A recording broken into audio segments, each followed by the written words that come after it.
বার নয়, দুইবার নয়, তিনবার নয়, চারবার, পাঁচবার লম্বা মন্ত্রী বানিয়েছেন, বাচ্চা মন্ত্রী বানিয়েছেন। কে কি করছে ক্ষমতা গিয়া? কোন চিহ্ন আছে? ওনারা দুনিয়াতে নাই, অনেকে দুনিয়াতে নাই, তাদের কোনো চিহ্ন নাই। ফয়সল সাহেব ক্ষমতায় কোনদিন যায় নাই। ক্ষমতার স্বাদ আমাকে নির্বাচিত করে আপনারা চুনারগড়বাসী পান নাই। আমি নির্বাচিত না হয়ে আপনাদের এলাকার জন্য অসম্ভব কাজ সম্ভব করেছি। চুনারগড়ের সবচেয়ে বড় দুঃখ ছিল খোয়াই নদীর উপরে পুল। আমার ভাই কাইতের সাহেব একটা করে দিয়ে গেছিলেন।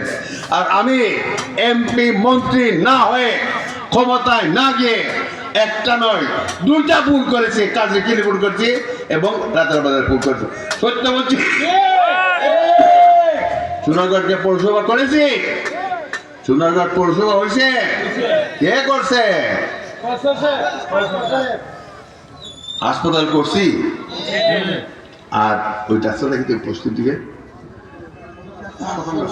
সদম রাস্তা করেছি। এটা অনেক অগণিত উন্নয়ন, কত নাম বলবো আমি, অনেক করেছি। আপনাদের এখানে একবার পাহাড়ি ডলের বন্যা হয়েছিল, মনে আছে? হঠাৎ করে তখন বিএনপি সরকার ক্ষমতায়, এটি শেষ সন মনে নাই। ওই এলাকা এদিকে আপনার সব ভাইয়া চুরমার হয়ে গেছিল রাস্তায়, কাচুয়ার কুরকুর গ্রামে। আমি ওই সময় এমপি ছিল, এমপি সাহেব এখানে এসে দেখছে। আমি তখন নগদ মন্ত্রী ছিলাম, আমি দেখাইছিলাম, মনে আছে আপনাদের? মুরব্বী যারা আছেন বলতে পারবেন, আজকে থেকে 25 বছর আগের কথা, 20 বছর আগের কথা।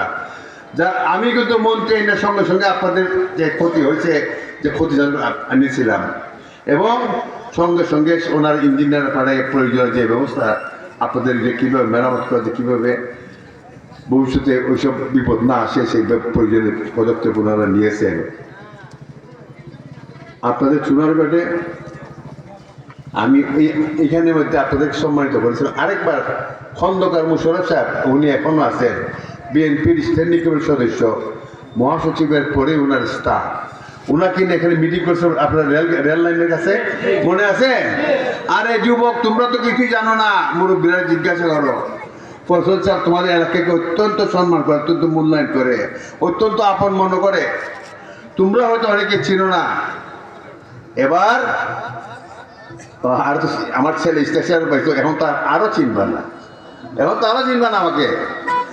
যাই হোক, আমরা চাই চুনারগড়ের মানুষের সমস্যা দূর হোক, চুনারগড় সুখে থাকুক, উন্নতি করুক।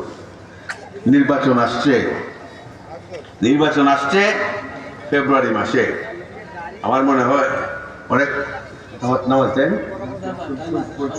নামাজ আমাদের নির্বাচন যাতে না হয়, দেশে বিদেশে একটা চক্রান্ত চলছে, কিন্তু দেশবাসী নির্বাচন মুখী। 70 বছর ভোট দিতে পারে নাই, সেন্টার দিতে পারে নাই। 30 বছর যাদের বয়স হয়েছে, 30 বছর যারা বয়স হয়েছে, তারা ভোট কি জিনিস এখনো চিনে নাই, তারা জীবনে ভোট দেয় নাই। কাজেই মানুষ অধিক আগ্রহে অপেক্ষায় আছে ভোট